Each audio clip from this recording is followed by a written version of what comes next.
Nanti makeup happy inhale exhale inhale exhale. Lah makan cek nggak boleh. Cek. Mungkin dulu ngeliatnya cuma cewek-cewek cantik yang ada di stage aja. Tapi kan padahal sebetulnya kita grup yang bener-bener apa ya, di dalamnya itu susah gitu. Kita untuk bisa di atas stage itu prosesnya nggak segampang itu. Hari ini kira-kira jam berapa ya? Ntar malam? 12 lah ya? 12. Ya, perkiraannya 12. 12 ya? Jangan lewat ya. Semoga ya bisa tepat waktu. Bahwa kita itu cuma bisa menghibur, kita nggak bisa apa-apa gitu selain terlihat seperti penghibur gitu. Karena member JKT48 itu sekarang mulai akhir-akhir itu mulai sering dapat komen-komen yang tidak mengenakan seperti itu, kayak dikatain ya wanita-wanita penghibur gitu. Benar-benar bukan itu tujuan kita, itu stigma negatif yang mungkin salah paham ya, salah persepsi, kesalahpahaman di mana mereka tidak pernah mungkin datang secara langsung, tidak pernah melihat secara langsung apa yang kami lakukan di sini.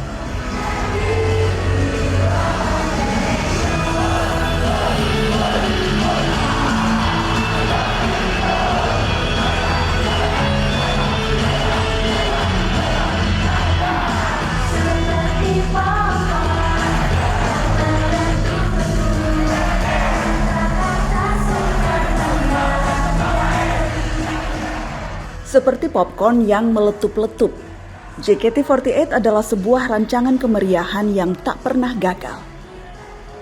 Di panggung dengan berbanyak personel, lagu yang menghentak, dansa yang bersemangat, dan taburan senyum ceria.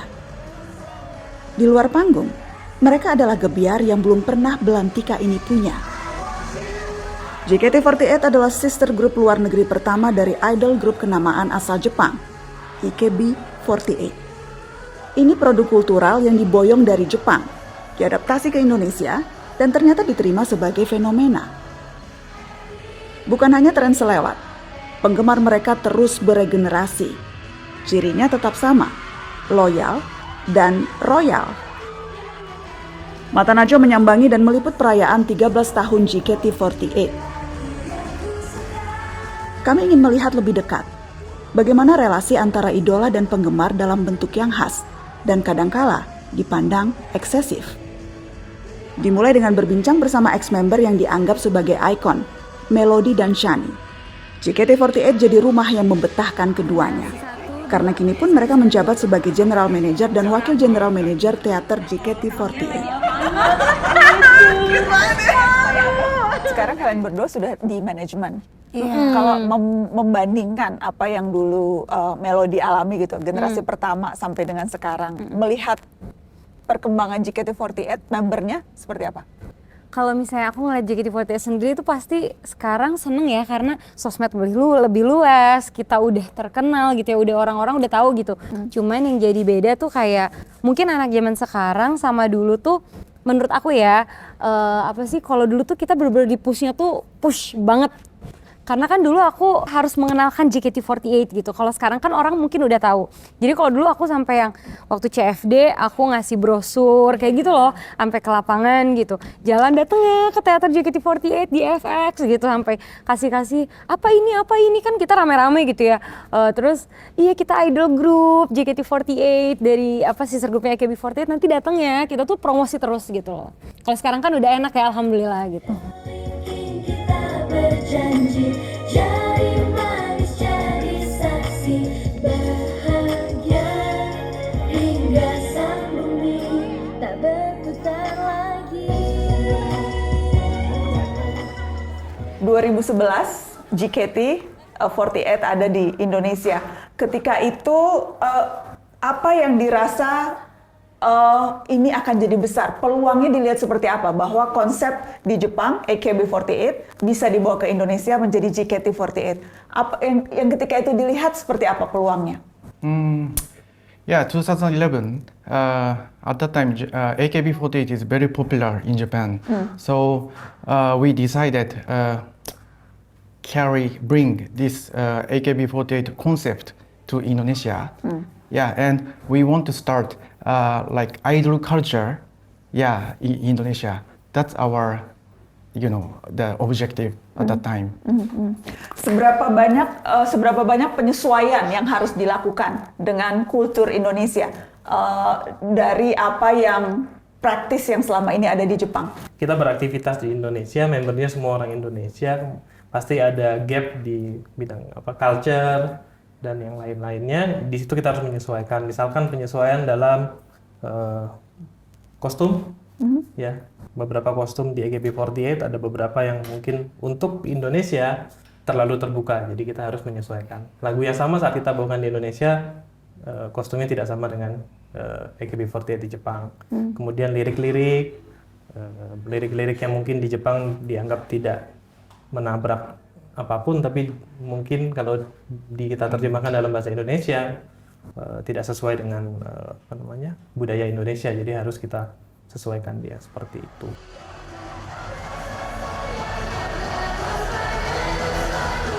Kalau dulu tuh persepsi orang di awal-awal terhadap JKT apa yang menurut Melody dan Shani gitu bisa nambahin yang berbeda dengan yang sekarang? Kalau dulu masih kayak ini kok rame-rame kayak mau tawuran gitu loh. Jadi kayak kita kan mau menghibur gitu. Kita kan kayak kita mau nyanyi, kita mau nari. Kita kan mungkin karena idol group tuh konsepnya orang Indonesia belum paham. Taunya kan girl band. Sebenarnya sama aja, cuman beda konsep aja gitu. Gimana Shan? Mungkin kalau yang nggak tahu JKT48 yang bikin mereka jadi salah persepsi adalah bahwa kita tuh cewek-cewek yang mungkin cuman kelihatan nari aja di atas stage, cuman nyanyi aja gitu. Oh ini lagunya dari AKB ya, oh plagiat, seperti itu. Tapi kan padahal sebetulnya kita grup yang bener-bener di dalamnya itu susah gitu. Kita untuk bisa di atas stage itu prosesnya nggak segampang itu gitu. Cuman orang-orang mungkin dulu ngeliatnya cuman cewek-cewek cantik yang ada di stage aja.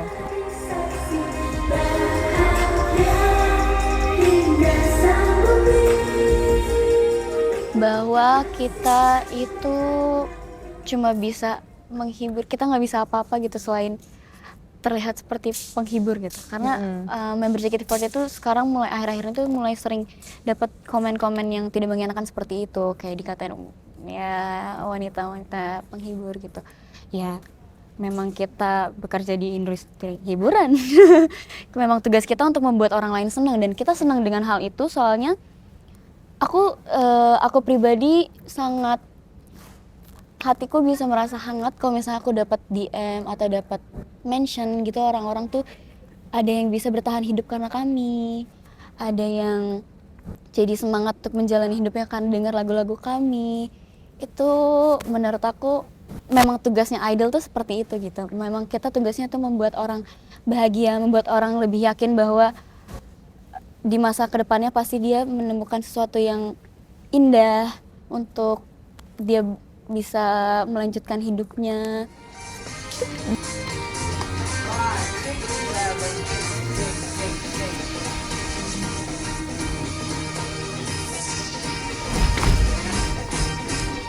Stigma negatifnya ada, misalkan ini anak-anak perempuan menyanyi dengan baju-baju yang terbuka, benar-benar bukan itu tujuan kita. Itu stigma negatif yang mungkin salah paham ya, salah persepsi, kesalahpahaman di mana mereka tidak pernah mungkin datang secara langsung, tidak pernah melihat secara langsung apa yang kami lakukan di sini.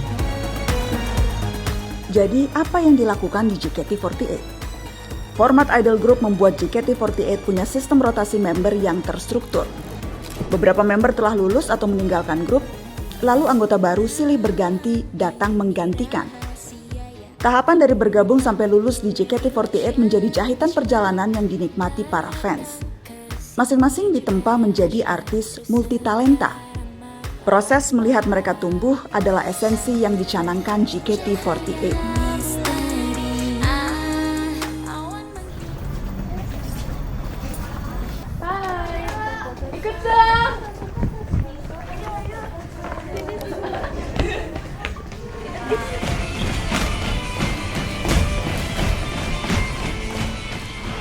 Sebenarnya awal-awal aku pusing banget sampai mikir bisa nggak ya aku masih bisa menjalankan sekolah yang emang sekolah umum sama JKT48. Awal-awal tuh susah banget sampai aku pengen nyerah dan aku pengen homeschooling karena kayak menurut aku susahnya adalah membagi waktu sekolah aku sama JKT sih, karena ya sih susah banget sih menurut aku kayak sampai ada waktunya aku kayak nangis, kayak bener-bener emang aku capek gitu loh, karena sebenarnya kadang-kadang juga sampai sekarang aku masih agak teledor atau kadang suka stres sendiri sih gara-gara pulangnya pagi terus pagi harus bangun lagi, tapi seiring berjalannya waktu aku bisa menghadapi itu semua sih. Pas baru masuk itu aku sempat sibuk banget, jadi kayak sekolah itu agak keteteran. Jadi aku pagi itu, pas itu aku baru masuk, jadi aku masih sekolah yang di Palembang. Aku masih online tapi masih full day. Jadi kayak dari jam 7 sampai jam 3 sore aku sekolah, tapi aku sendirian online dan teman-teman aku di kelas. Jadi kayak gurunya nggak bisa terlalu fokus ke aku juga at the same time, tapi aku juga pusing aturinnya gimana. Makanya aku pilih homeschool di sini.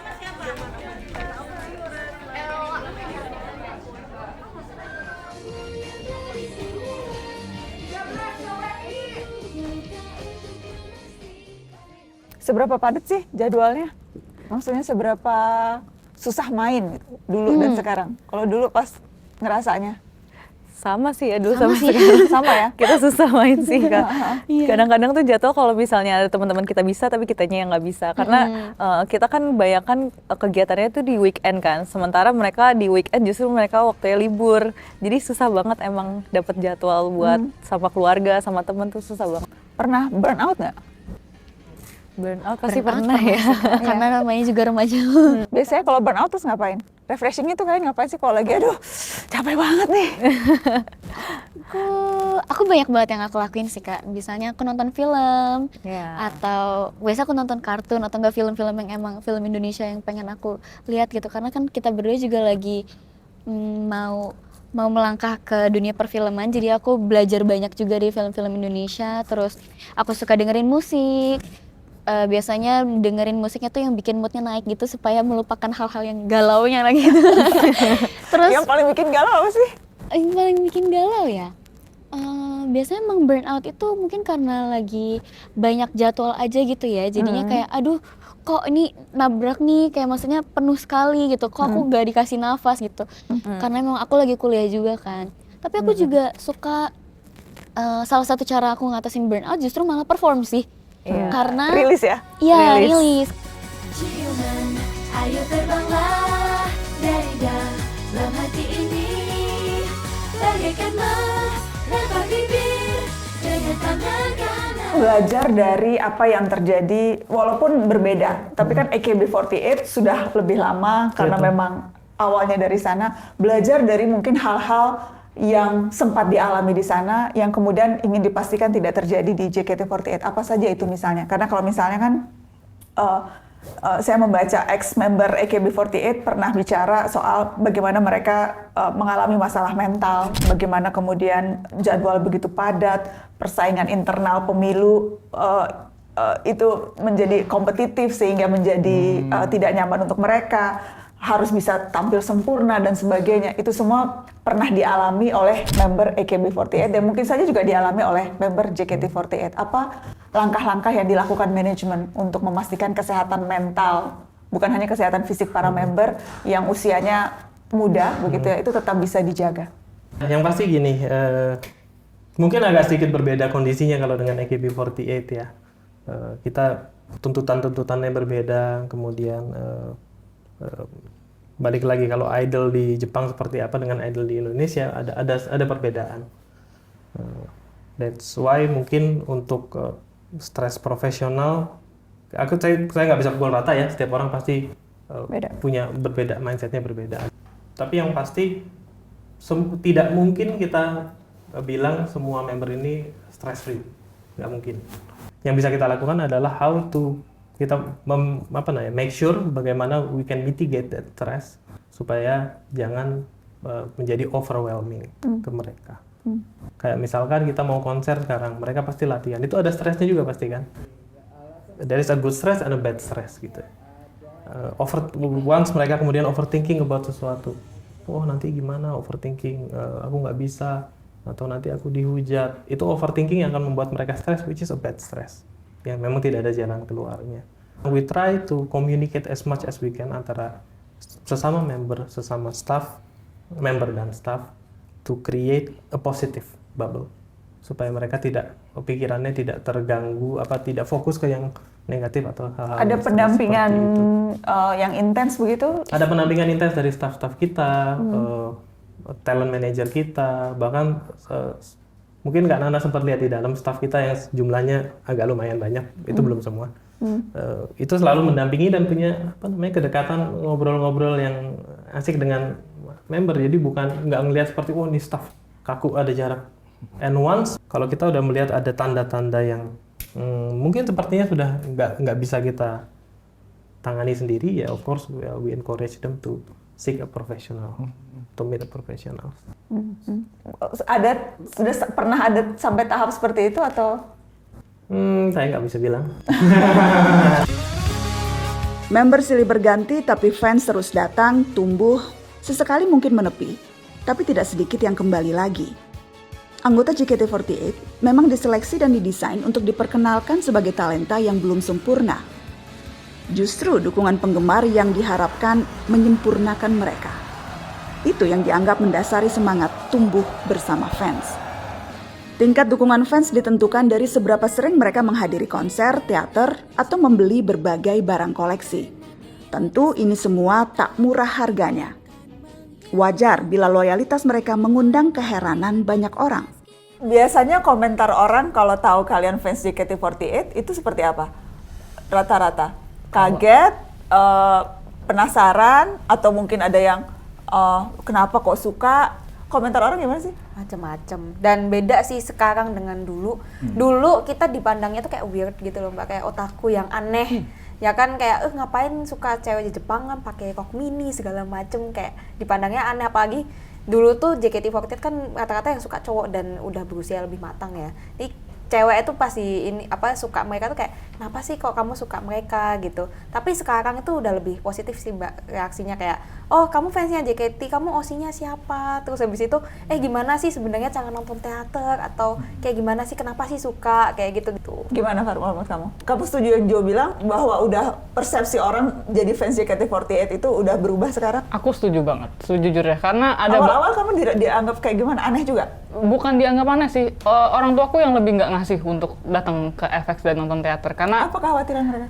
Aku masih kecil waktu itu dan aku perempuan, isi teater mostly rata-rata cowok, sedangkan sekarang banyak banget fans JKT48 yang umurnya seumur aku dulu mungkin, dan sekarang mereka kalau nonton diprioritaskan untuk duduk di depan. Itu gesture yang menurut aku sangat baik gitu. Nah, dulu pria dewasa gitu ya, yang kemudian akhirnya konotasinya menjadi konotasi yang nggak positif gitu, malah kemudian ada kekhawatiran eksploitasi seksual dan sebagainya. Itu tuh stigma-stigma yang menurut kamu dulu muncul karena apa nggak? Banyak sih, jadi gini, ini mungkin sedikit yang share sedikit pengalamanku. Jadi dulu ada temanku, anak FAWI, Banana, yang kalau ke teater dia tuh pakai masker, topi, kacamata, padahal matanya dia gak minus. Jadi bener-bener kayak segitunya menyamarkan karena dia gak mau kelihatan. Kenapa? Dia takut orang mikir negatif tentang dia? Iya, jadi dia suka JKT tapi dia gak mau kelihatan orang tahu kalau dia fans JKT. Jadi karena dulu tuh emang negatif. Waktu aku pertama kali suka tuh dan aku kayak memamerkan itu, orang kayak, lu serius suka JKT Lang? Kayak negatif. Kayak ada sampai terang-terangan kayak itu bukannya isinya orang-orang yang ya gitulah yang cabul gitu kayak entah kenapa tuh waktu itu sempat dapat cap kalau fans JKT itu orang-orang tua waktu itu ya, zaman itu ya, yang suka anak kecil.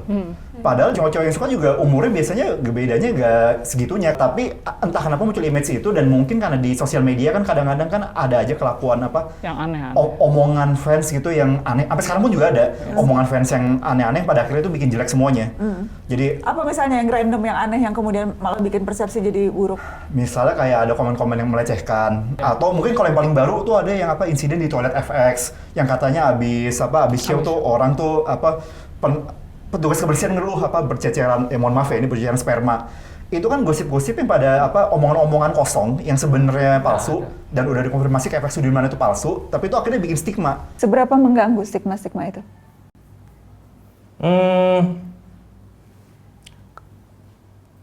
Mengganggu pasti, tapi kalau dibilang seberapa ya kita berusaha untuk tidak fokus ke hal-hal yang seperti itu.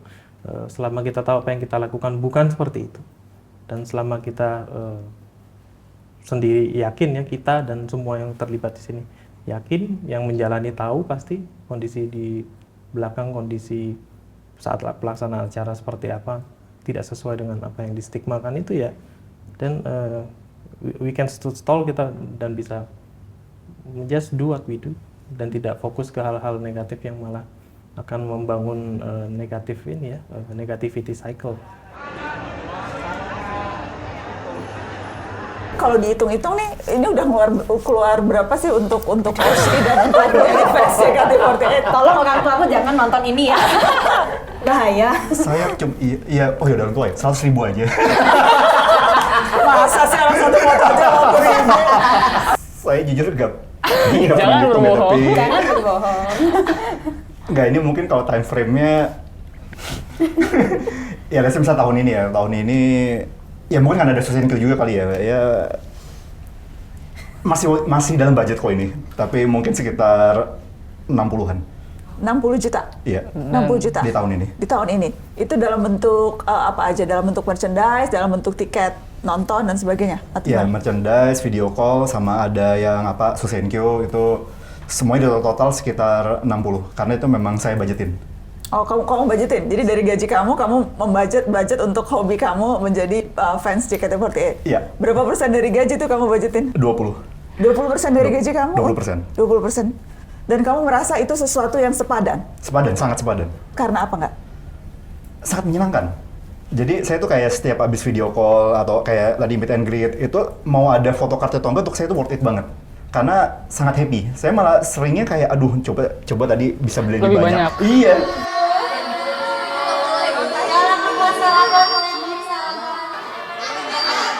Kan JKT48 itu tumbuh bersama fans gitu ya. Gimana sih kalian menggambarkan hubungan kalian dengan fans yang sekarang kan juga demografinya jauh lebih luas ya. Sekarang ada anak-anak bahkan dari SD gitu ya.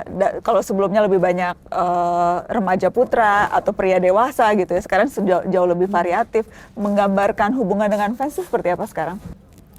Kita dekat banget ya hubungan dengan fans tuh, karena mereka juga melihat perkembangan kita dari kita masih kecil sampai sekarang kita udah dewasa istilahnya, mungkin belum sedewasa itu, tapi kita dari kecil remaja sampai sekarang tuh mereka melihat perkembangan kita, jadi kita interaksi dan komunikasi sama mereka juga udah kayak teman sendiri. Kalau misalnya sama anak kecil udah kayak adik sendiri, kayak dede gitu. Tapi kalau misalnya sama yang lebih tua kita lebih sopan, lebih santun. Terus kalau misalnya kita sama fans tuh kita nganggapnya mereka tuh udah jadi bagian dari perjalanan hidup kita kan. Jadi kita lebih menghargai mereka dan mereka juga menghargai kita. 9 2 3 Grisel. Aku suka JKT dari akhir tahun lalu. Habis itu Oshi aku Erin sama Michi sama Grisel ya. Kenapa aku Oshin mereka? Karena mereka cantik, performance-nya juga bagus, suaranya juga bagus. Aku suka karena ya habis nonton teater tuh kayak seneng gitu, karena kita bisa ngelihat membernya secara langsung. Habis itu apalagi kalau kita dapat tiket foto berdua sama member, itu juga makin senang. Arti dari JKT48 buat aku adalah kesenangan. Aku sehari bisa dengerin lagu JKT 5 kali. Karena aku itu kalau ngeliat Oshi aku pasti ngerasa seneng aja karena aku bisa ketemu idola aku sendiri.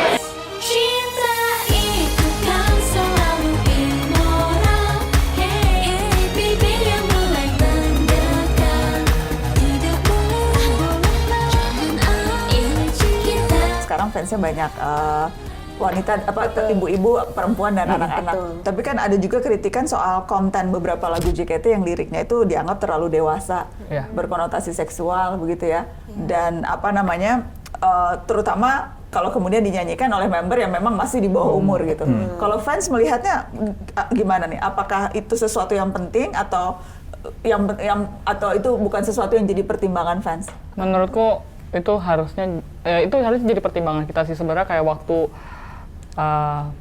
special performance video Benang Sari Putih dan Kupu-Kupu Malam itu muncul dan Ochiku kan tampil di situ jadi senternya. Banyak banget protes yang muncul sebenarnya dari fans gitu, karena aduh member ini masih di bawah umur, kenapa dikasih untuk nyanyi lagu ini. Karena sebenarnya aku ngeliatnya manajemen juga cukup strict untuk ngelindungin member. Contohnya waktu di teater, waktu Enif ke 11 teater, waktu itu ada salah satu lagu judulnya Innocence, dan member di bawah umur itu dilarang nyanyiin lagu itu. Karena apa? Karena liriknya yang cukup dewasa. Jadi kayak oke, member minor di bawah 17 tahun nggak boleh nyanyiin lagu itu. Aku anggap itu komitmen dari mereka gitu. Oke, berarti mereka sadar untuk ngelindungin talentnya gitu. Tapi tiba-tiba waktu mereka ngerilis lagu itu dengan sangat sadar, mereka tahu liriknya seperti itu, performance-nya juga seperti itu, koreografinya ngasih itu ke member minor. Dari fans juga, justru fans adalah yang ngekritik paling keras waktu itu sebenarnya. Dan akhirnya jadi perbincangan banyak orang juga. Di luar sebenarnya aku merasa itu performance yang bagus gitu. Mereka sering nge-remake lagu-lagu lama dan memperkenalkan ke orang baru. Aku ngerasa waktu itu mereka jadi inkonsisten aja sih. Jadi mereka di teater ngejagain, tapi kenapa di publik malah ngasih umpan gitu kesannya. Kalau kritikan-kritikan seperti itu, seberapa itu didengarkan oleh manajemen? Oh, pasti kita mendengarkan, pasti kita selalu mendengarkan. Kita juga, karena gini, pada dasarnya Indian member-member kita yang akan menyanyikan itu. Kita juga pasti harus memperhitungkan hal tersebut gitu kan. Jadi sebisa mungkin kita saat liriknya itu jadi, kita berkumpul, meeting juga membahas ini gimana. Masih mau dihalusin lagi, masih mau kita ganti lagi kata-katanya atau enggak gitu. Mungkin karena lagu kita banyak juga, ada beberapa yang mungkin kita kecolongan juga, terus terang ya, mungkin enggak, itu setelah itu selesai baru kita kepikiran kayaknya harusnya enggak deh gitu. Ada juga yang seperti itu biasa. Kemudian soal pemilihan kata-kata yang terlalu vulgar kita buat menjadi ya agak sedikit abu-abu, bisa diinterpretasikan ya, bisa tidak. Kalau untuk yang aku tangkap pribadi ya, sebenarnya ini karena kami juga seorang seniman, jadi semuanya yang terjadi dalam MV, lagunya, nyanyinya, dan member-membernya pun menurut aku itu termasuk dalam seni gitu, yang memang tidak terbatas. Kalau untuk lagunya sendiri sebenarnya itu menggambarkan perkembangan seorang remaja perempuan yang mungkin kalau di zaman sekarang itu bisa takut nih terjerumus ke hal-hal yang tidak benar gitu. Justru itu bisa juga dijadikan warning bagi orang tua ya, supaya untuk menjaga anak-anak remajanya supaya tidak terjerumus ke pergaulan yang tidak baik seperti itu gitu. Gimana Grace kalau kamu lihat kalau ada kritikan-kritikan soal itu, terutama kalau misalnya lagu-lagu yang kayak misalnya lagu Kebun Binatang gitu ya, yang sebetulnya untuk anak-anak, tapi kalau ditelaah liriknya itu kan sebetulnya bukan lirik untuk anak-anak, dan itu kan juga kritikan-kritikan yang kerap kali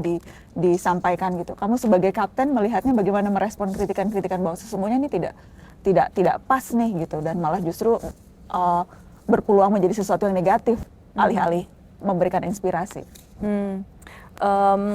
Sebenarnya emang kita tuh tujuannya emang untuk menginspirasi, tapi emang lirik-lirik di dalam lagu-lagu JKT48 tuh sebenarnya dari Jepang kan diambilnya dan ditranslate ke Indonesia. Jadi sebenarnya emang lirik-liriknya mungkin sulit untuk dirubah, tapi kita bisa mengemasnya dengan baik untuk seluruh fans di luar sana agar bisa dilihat oleh semua kalangan gitu Kak. Jadi misalnya kayak lirik Kebun Binatang Saat Hujan.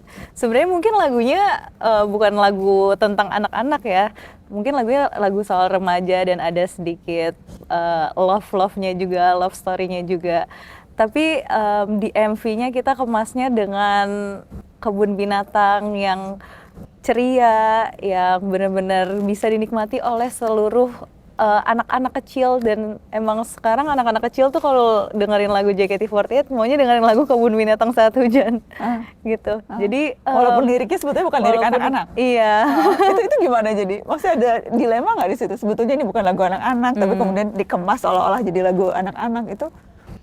Sebenarnya kalau dilema mungkin ada ya Kak. Tapi emang karena dilema tersebut ada, jadi kita berpikir gimana cara kita mengeluarkannya agar mereka lihatnya tuh nggak cuma lihat dari sisi itunya doang. Jadi mereka bisa lihat dari sisi yang lainnya juga. Dikemasnya sih menurut aku. Karena kenapa kami pakai anak-anak gitu? Karena cinta itu kan beragam gitu, bukan cuma untuk perempuan dan laki-laki. Ada anak kepada ibunya, anak kepada ayahnya, kakak dan adik, saudara manapun itu sebenarnya karena supaya cinta yang tergambarkan di liriknya itu bukan cuma ada di satu poin kayak oh ini cinta-cintaan remaja nih karena cinta romantis gitu.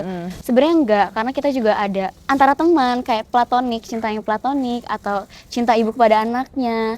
Kayak anak perempuan sama papanya kencan berdua di kebun binatang, itu kan sebenarnya bisa kita gambarkan dengan anak kecil juga gitu. Jadi sebenarnya lebih ke gitu sih Kak. Mata Najwa mengikuti JKT48 mempersiapkan hari besar mereka ke-13, ditandai dengan konser bertema Wonderland. Untuk pertama kalinya, konser JKT48 digelar di tempat sebesar ini dan lebih dari 10.000 penonton akan hadir meramaikan. Saya tertarik melihat bagaimana kerja-kerja di balik layar untuk sebuah konser dengan jumlah penampil yang mencapai puluhan orang. Persiapannya tentu lain dari konser-konser biasa. Kapan gimana?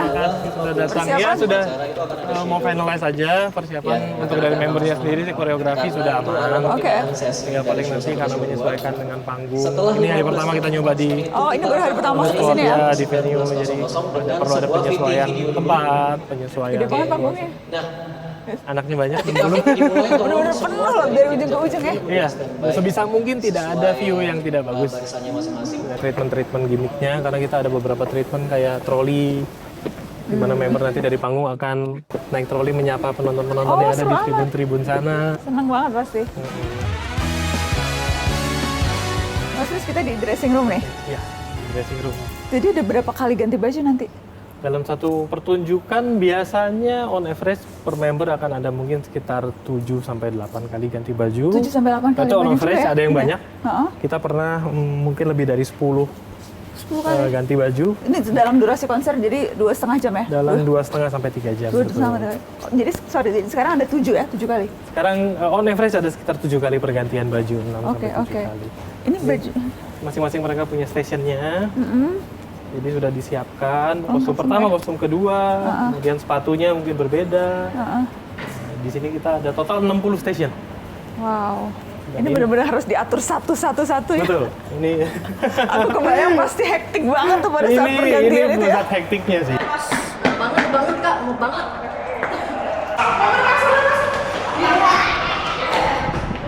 Nanti kemudian penyebutan nama kalian bukan oleh MC, tapi akan menggunakan voice over.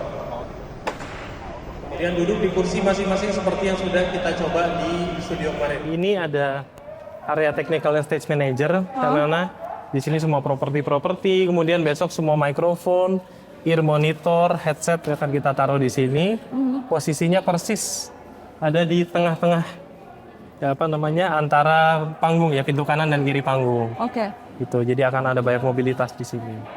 Mungkin belum semua properti disiapkan, tapi besok akan paling riuh salah satunya di sini. Ya karena itu performernya ada puluhan orang, 60 orang. Iya, biasanya konser cuma satu bintangnya, ini ada 60. Jadi nggak kebayang sih gimana riuhnya dan ruwetnya. Ya agak-agak ini membedakan kita dengan performer lain. Itulah sebabnya luas panggung juga harus kita pikirin. Secara keamanan panggung, luasan panggung, itu semuanya agak berbeda dengan musisi lain ya, mungkin solois atau mungkin band. Gitu sih.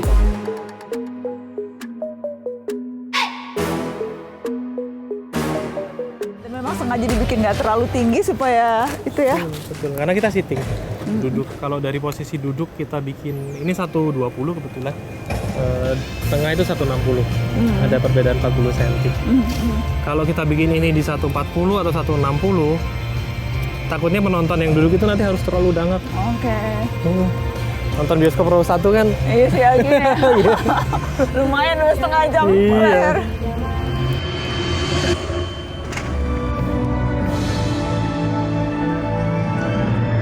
Jadi nanti kalau udah selesai nih pemilu besok. Pemilu. Bener kan istilahnya pemilu? Pemilu JKT48 kan Iya lagi. Aku kebiasaan politik nih ngomongin pemilu, gak apa-apa kan? Nanti aku dimarahin lagi sama fans sosial lain ya, aku ngomongin pemilu. Enggak. Nah itu kan terus jadi berarti akan nyanyi single. Betul. Akan nyanyi single terus akan dapat privilege apa aja sih? Nah, biasanya ya kalau tahun ini tuh kebetulan belum diumumkan kayak akan dapat apa aja. Tapi biasanya kalau misalnya kita dapat peringkat 3 besar, itu akan ada dikasih lagu sendiri. Misalnya peringkat 3 itu isinya unit song yang isinya 3 orang. Terus yang kedua 2 orang dan yang pertama itu akan dapat lagu solo. Kayak gitu. Oke. Dan singlenya itu kalau nyanyiin sendiri itu berarti juga keistimewaan banget ya? Betul. Kayak ya deg-degan ya kan. Berarti sekarang Oh my kalau misalnya gosh. dapat kesempatan lagi untuk punya mimpi berikutnya apa tuh? Yang kamu mau sampein nanti? Kita berandai-andai. Andai-andai ya. Sebenarnya mimpi aku tuh banyak tapi salah satunya mungkin aku pengen apa ya? Pengen ikut serta dalam kayak dari segi dalam JKT48 juga karena aku sangat tertarik kayak memproduser sesuatu. Aku tuh sangat tertarik ke itu. Mungkin di next time aku bisa ikut di salah satu project JKT48 untuk kedepannya gitu. Oke. Hari ini kira-kira jam berapa ya? Ntar malam? 12 lah ya? 12. Ya, perkiraannya 12 ya? Jangan lewat ya. Semoga ya bisa tepat waktu.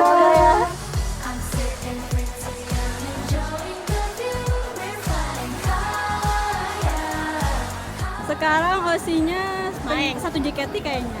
Gak bisa, ini kita nggak bisa oleng Kak. Kalau buat saya sih penyemangat sih, menurut aku dia rumah kedua buat aku. Bisa jadi obat buat kita ya. Obat buat kita. JKT-an, love our idol.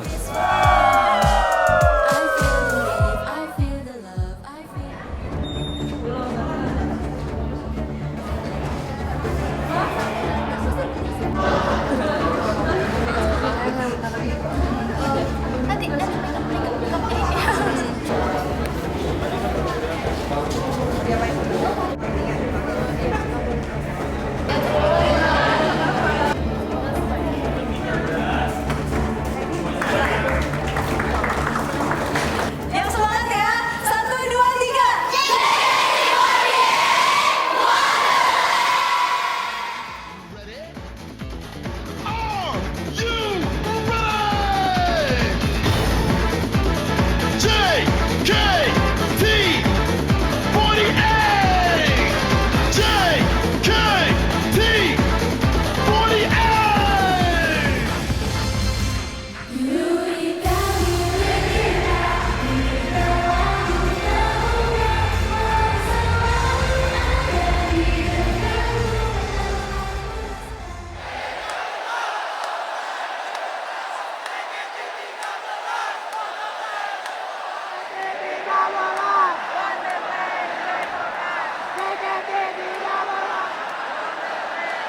Saya mau bicara soal konser 13 tahun.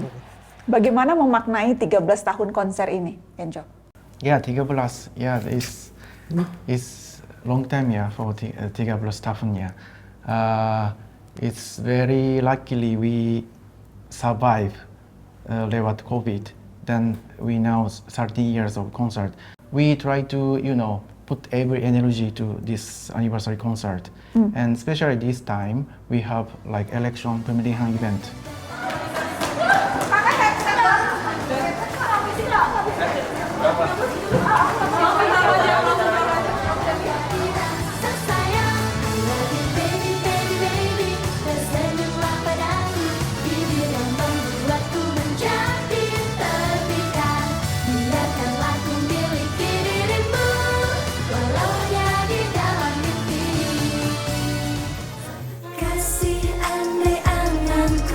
Suara dia kan bernyanyi rapsodi indah yang kan bermuara Diva and hydroline abracadabra it's only just a trick now you see me now you don't show me magic bring it on. Aku pengen bisa lebih menyebarkan banyak bahagia lagi sih ke orang banyak. Aku pengen membuat sesuatu yang bisa diingat orang, untuk JKT48, untuk fans juga. Aku pengen menjadi idol yang bisa menginspirasi dan menjadi berkat bagi banyak orang.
sama performance-nya? Aku selalu happy kalau performance, aku suka performance. Tapi yang lebih deg-degan show 2-nya ya. Habis ini kan? Habis ini lebih deg-degan. Gimana? Kakak gimana? Kakak? Aku tadi aku tuh walaupun nggak tahu banyak lagu, Iya kan? ke bawah suasana. Seru ya performance ya. Seru. Bagus lagi ya. Masih merinding. Aku masih merinding. Thank you ya Mana. Get ready ya. Bye. Thank you so much. Ketemu di tempat konser. Iya nih ya, tiba-tiba.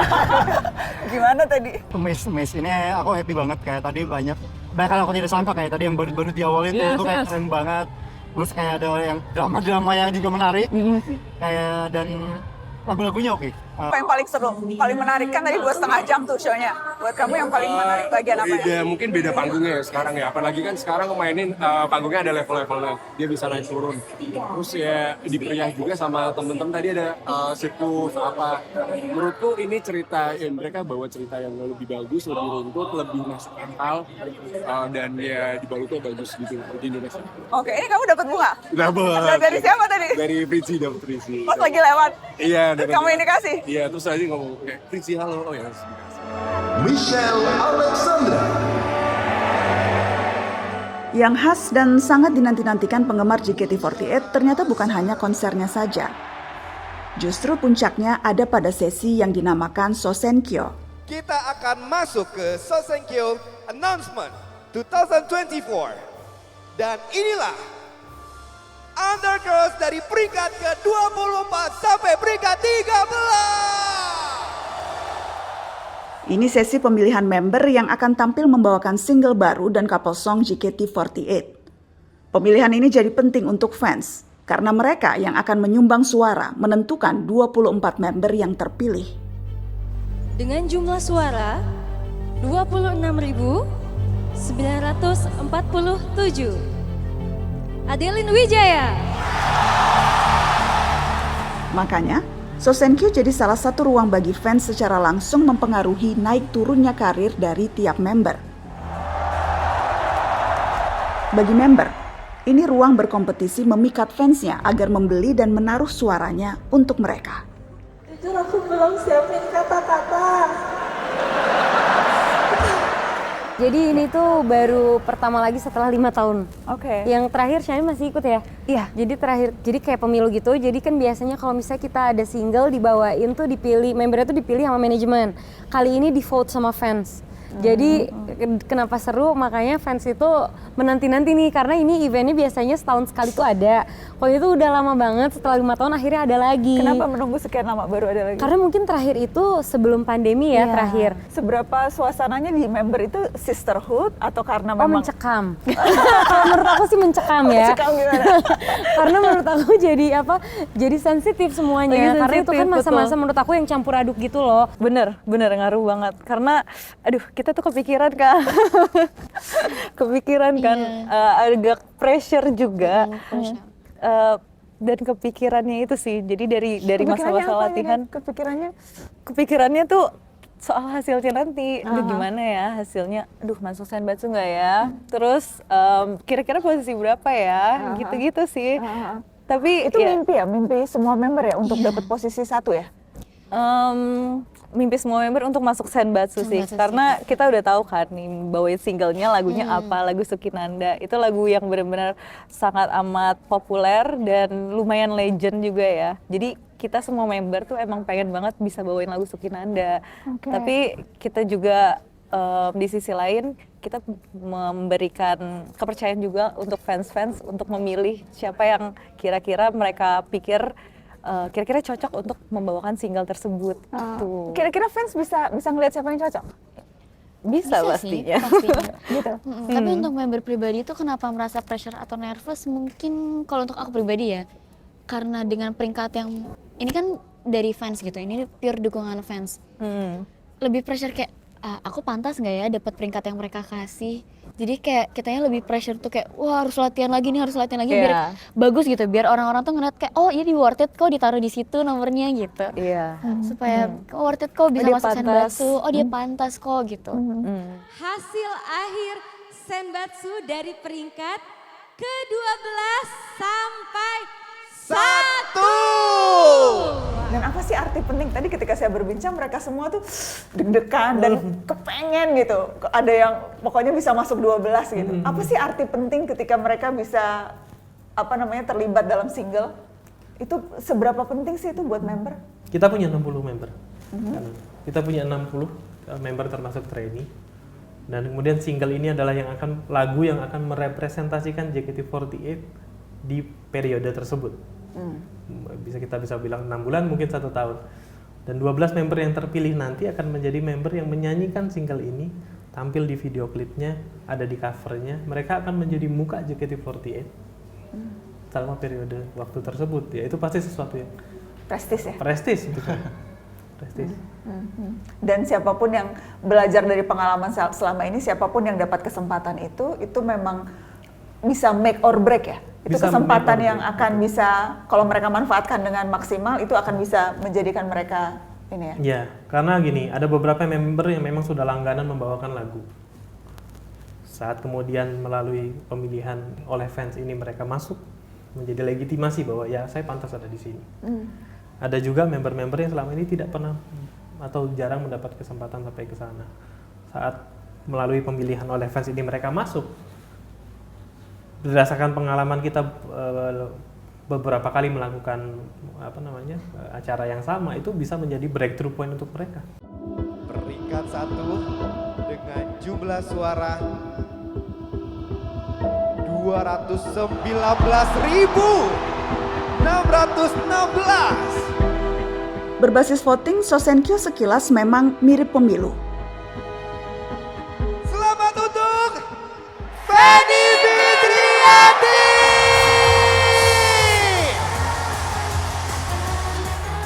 Fanbase dari setiap member juga menyerupai tim ses politik.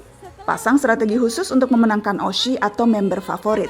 Hasil yang puncak, matahari yang ceria dan kehangatannya adalah sumber kebahagiaan bagi semua orang. Terangnya bersinar, menginspirasi perempuan muda untuk senantiasa percaya pada cahayanya yang sendiri. Bersinarlah lebih terang, Fanny! Sejak dari tanggal pengumuman itu juga kami memang dari Fanny DLT juga dari Fanny Oshi juga memang sudah berkoordinasi, menyusun strategi, menyusun beberapa mungkin sistemnya itu kita melakukan cashback dari kode vote dan juga memang ada penggalangan dana juga dari bersama fans-fans Fanny agar proyeksi pencapaian jumlah suara dan targetnya juga tercapai.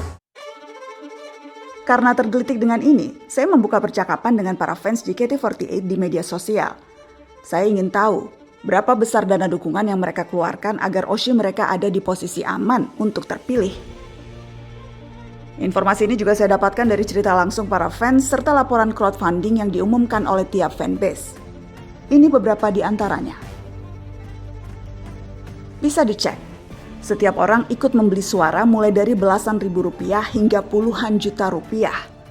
Bahkan ada salah satu akun yang secara mandiri menghitung estimasi total nilai dari tiap perolehan suara member JKT48, dikalikan dengan harga votes terendah. Hasilnya sampai miliaran rupiah. Angka yang menakjubkan sebagai harga loyalitas. Mungkin karena referensi di sosial media.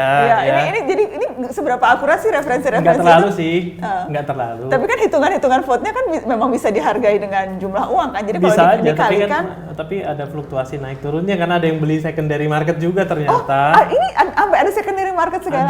Ada yang kemudian saya kemarin baru baca di sosial media, saya udah beli suara punya 1.000 suara nih. Di akhir November kita udah stop distribusi. Tapi voting tutup hari ini. Ya, di masa itu ada yang saya masih punya 1.000 suara nih, ada yang mau beli nggak? Ada yang seperti itu. Dan dijualnya tuh langsung per bulk gitu ya? Dan itu harganya tergantung negosiasi. Iya, tergantung negosiasi mereka. Tapi ya gini, itu ya syukur puji Tuhannya banyak yang antusiasmenya gitu. Tapi ini entertainment. Saat entertainment mungkin Anda ngelihatnya, oh banyak ini ya. Tapi semua vote itu didapatkan dari misalkan nonton teater, kemudian didapatkan dari meet and greet, didapatkan dari tiket konser besok. Yang semuanya kan juga ada yang harus dikeluarkan ya. sewa venue, bayar produksi dan lain-lain dari semua aktiviti itu. Jadi tidak pure seperti itu sebenarnya. Tidak pure pemasukan kita sebanyak itu. Oke.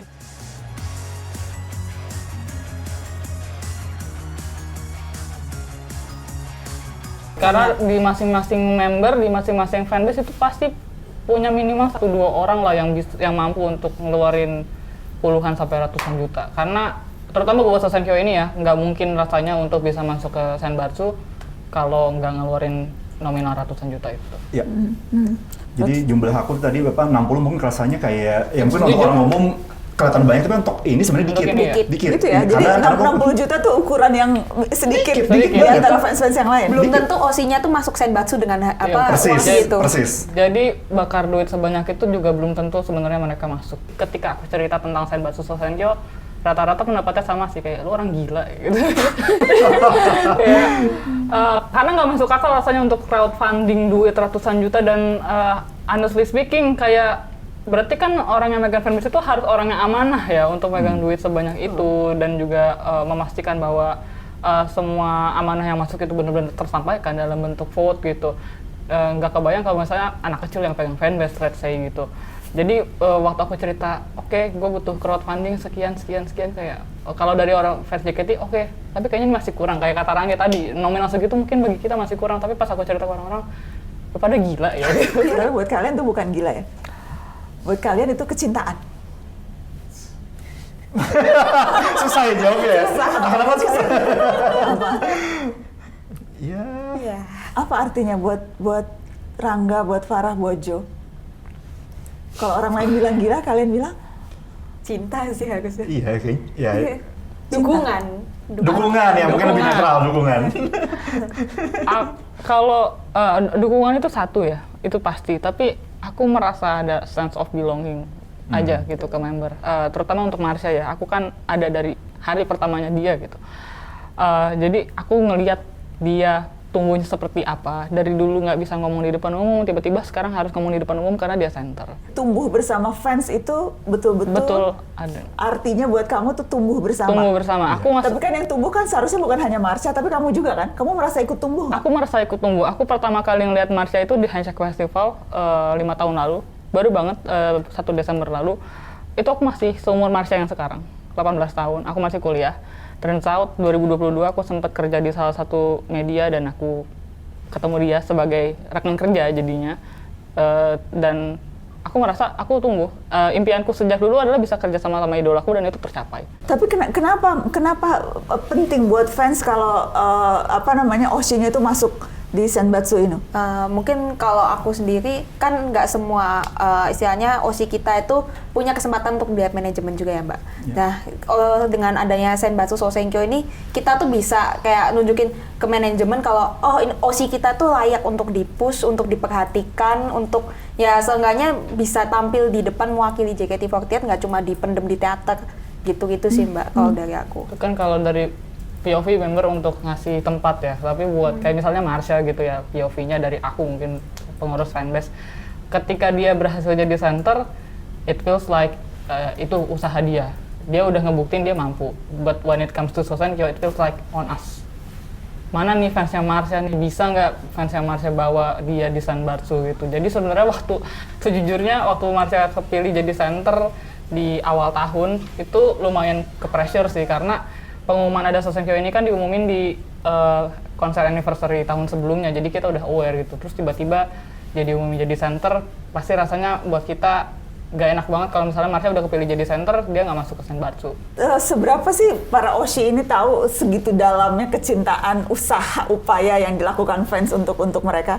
Mereka aware nggak dengan berbagai langkah yang diambil nih? Aku rasa sangat aware sih. Kalau dari aku sendiri biasanya donatur seperti Rangge, aku akan kabarin ke dia gitu kayak just so you know ada orang ini ngasih, aku nggak sebut nominalnya sekian biasanya karena nggak enak kan kalau dia sampai ke pressure atau gimana, cuma ada yang dukung kamu dengan nominal tidak sedikit gitu untuk Sosenkyo ini, jadi semangat. Itu kamu sampaikannya biasanya lewat video call. Setiap video call, jadi kemudian ada laporan. Ya jadi gak enaknya jadi pengurus fanbase adalah kayak kerja sih sebenarnya. Jadi setiap bulan terutama Sosenkyo ini ya, rasanya tuh jarang banget bisa bercanda sama dia. Jadi Padahal sebetulnya kamu maunya video pengen call video call bersama. happy sebenarnya. Bukan berarti untuk menyampaikan ini nggak happy ya, Bang Ranggi ya nggak enak ya ada donatur ini sampai. Karena video call-nya itu kan cuma 50 detik ya? 50 detik satu tiket dan ya kalau mau ngobrol panjang kan berarti harus beli lebih dari satu tiket. Dan satu tiketnya harganya? 120.000 sekarang. 120.000. Jadi kamu biasanya beli berapa tiket tuh untuk laporan? 5 tiket minimal supaya bisa tersampaikan dengan baik. Kalau misalnya kurang, aku harus beli 10. Jadi pengeluaran mungkin 1 juta sebulan untuk video call aja. Untuk video call aja. Semuanya terima kasih banyak mohon dukungannya.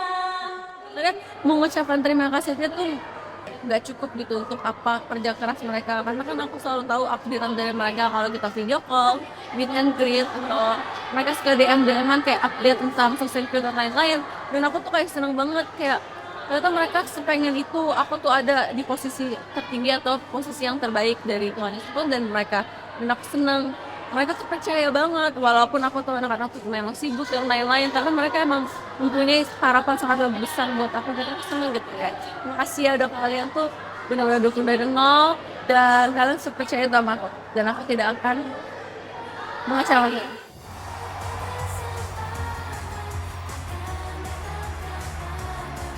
Sebenarnya nggak expect, tapi makasih ya untuk fanbaseku Helisma. Tanpa kalian, mungkin aku nggak di sini. Makasih ya semuanya udah percaya sama aku. Kalau yang mendukung aku tuh selalu diremehin gitu. Bocil Freya. Bocil bisa apa sih? Bisa ngevote berapa? 6 bro. 6 loh. Guys, Suginanda.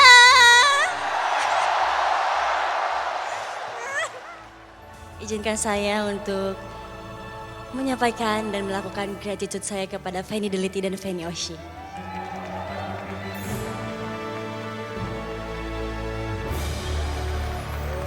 We love you, Fanny! Cepetan bondol.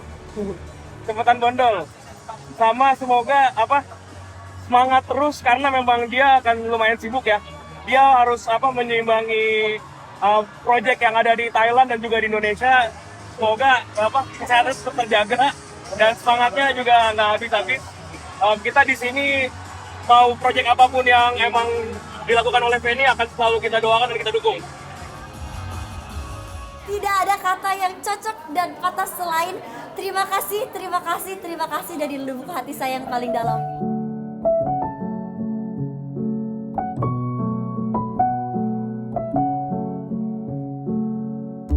Ilmuwan sosial punya satu istilah yang sering dipakai untuk menjelaskan fenomena ini. Parasosial. Ini hubungan unik yang terbentuk antara penonton dan figur dalam media.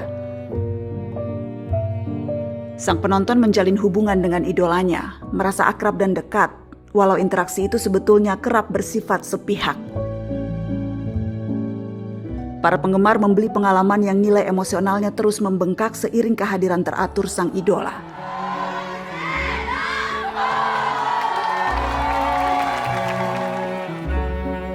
Mereka mendalami hubungan itu sampai menempatkannya sebagai salah satu tujuan hidup. Ini bisa jadi persoalan bila kita seolah tak lagi membutuhkan orang lain jika hanya idola yang kita dambakan. Tapi siapa tahu, mereka, sebagian dari penggemar, sebetulnya sudah menyadari ini. Begitulah jatuh cinta kan? Punya caranya sendiri untuk memberi arti. Dan dalam dunia yang semakin menawarkan rasa sepi, menemukan sesuatu yang membuat hati kita bergetar, rasanya merupakan anugerah. Atau jangan-jangan, yang terpenting bukan sang idola, tapi justru pertemuan-pertemuan dari orang-orang yang punya kebahagiaan yang sama. Karena pada mereka yang bersama, sepi kehilangan maknanya.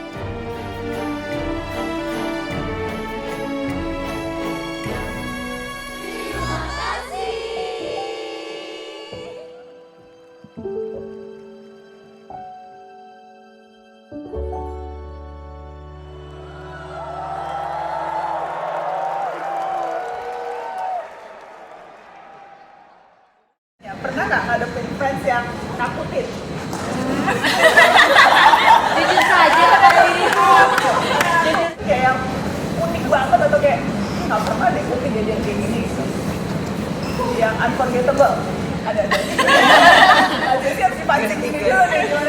Aku kan kita ada event video call kan, aku pernah video call sama fans aku, dan aku waktu itu lagi suka banget sama Barongsai. Ya, jadi di saat itu tiba-tiba dia datang-datangnya cosplay si Barongsai dan dia nggak ngomong sama sekali, dia cuma joget doang. Itu nggak seperti itu sih kayak ya, itu yang tidak akan pernah aku. Jadi 50 detik video call tuh dia Iya, dia cuma diem doang dan cuma